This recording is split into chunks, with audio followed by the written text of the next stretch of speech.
Since the photo finish in Iowa's caucuses, Pennsylvania's Rick Santorum is getting a huge momentum boost as conservative Republicans search for an alternative to frontrunner Mitt Romney. Now, at the same time, Texas Governor Rick Perry says he is back, and Minnesota Congresswoman Michelle Bachmann, well, she's out. For more on that, here's Susan McGinnis. Great husband, Marcus, Michelle Bachmann. Michelle Bachmann is dropping out of the Republican presidential race. The people of Iowa spoke with a very clear voice, and so I have decided to stand aside.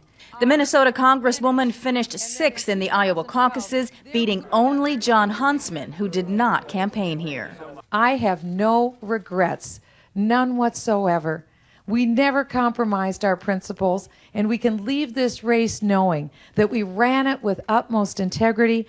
Bachmann was the surprise winner of an Iowa straw poll last summer. She was the first woman ever to win that contest, but she could not hold on to that momentum. Her campaign steadily lost support since the straw poll, beginning with Rick Perry's entry into the race. This race has been completely unconventional. I've never seen anything like this. The 55-year-old lawmaker says she'll keep fighting for her conservative values and to overturn many of President Obama's initiatives, including health care reform. Our country is in very serious trouble, and that this might be the last election to turn the nation around. Rick Santorum, Newt Gingrich, and Rick Perry will now be courting Bachmann's conservative supporters. Susan McGinnis, CBS News, Des Moines, Iowa. So, with all eyes now on New Hampshire, we are joined by David Marks, senior editor at Politico. He's in our Washington bureau. Good morning, David. Good morning. Good to be with you. Well, Senator John McCain came out to endorse Mitt Romney on Wednesday. Now, the two men weren't sworn political enemies. So, did that surprise you that Cain is now in Romney's court? It is kind of surprising that it happened so quickly. It's not like John McCain and Mitt Romney were bitter enemies in 2008. That was more like Mitt Romney and Mike Huckabee, who really didn't like each other. But still, there was some lasting animosity, and it's a big boost for Governor Romney. After all, John McCain has twice won the New Hampshire primary, and this is giving him a ring of endorsement right as he needs it, just a few days before voting happens. Yeah, and just like formal rivalry, it seems like McCain got in a few jokes about that tight victory in Iowa. That's right. It's almost really difficult to ignore, but I think the Romney people would say a win is a win. We'll take it however we got it. And also, Mitt Romney was dealing with a crowded field, 5 or 6 other competitors. It's really hard to get that far ahead statistically. So all in all, I think he had a pretty decent night. Yeah, by 8 votes he did. But keep in mind That's that right. Romney won only 25% of caucus votes in Iowa. But many pundits say that he really has New Hampshire sewn up. Do you agree with that? I'd say he's in a pretty good position there. The problem, the challenge he has is that expectations are now so high for him that if he doesn't really score well there and win by a large margin, it will be viewed as a disappointment, even if he does win. So he's got to come up with some pretty good numbers there. I think the fact that some of the other candidates, Rick Perry, Newt Gingrich, etc., have gone on to South Carolina, it's a pretty good indicator that Mitt Romney is in good shape in New Hampshire. Well, let's look at another guy who's in pretty good shape at the moment, Rick Santorum. You know, he can't compete with Romney when it comes to financing a campaign. And despite losing to Romney by only 8 votes in the Iowa caucus, can he really be competitive going forward?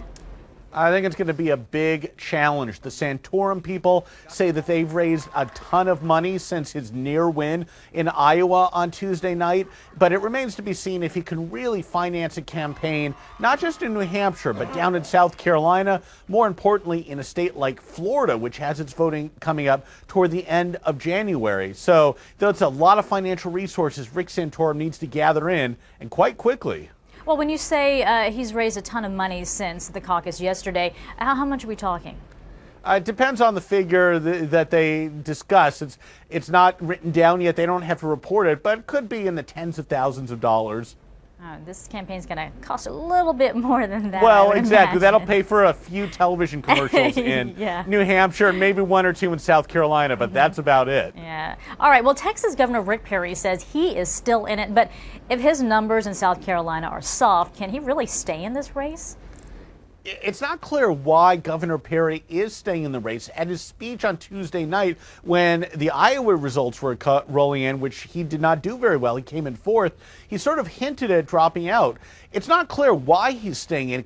There's some speculation, kind of like Newt Gingrich. He wants to kind of be a blocker for Rick Santorum to get a nice hit in against Mitt Romney, essentially prevent Romney from doing well in South Carolina. That remains to be seen how that strategy might work, but it's a lot of conservative voters down there, and Perry just may have some grounding. Well, Newt Gingrich's campaign took a bit of a nosedive in Iowa. Any chance for a comeback in South Carolina for him?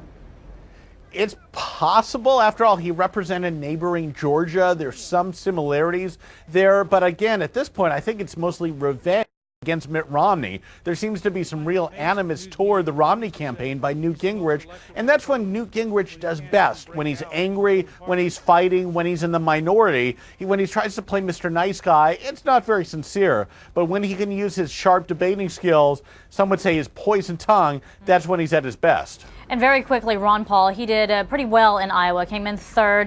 Does he have a shot at this? I don't think he has a shot at the Republican nomination, but we cannot ignore what happened with Ron Paul's support in Iowa. After all, he got about twice as many votes as he did back in 2008. He came in a solid third, 25% to 21%. So he could still have a major influence on the nominating process. He could go ahead, pick up delegates for months to come, and have some influence at the nominating convention. Well, all eyes will be on New Hampshire to see what happens next. Very exciting, David Mark. Thanks for joining us. Thank you.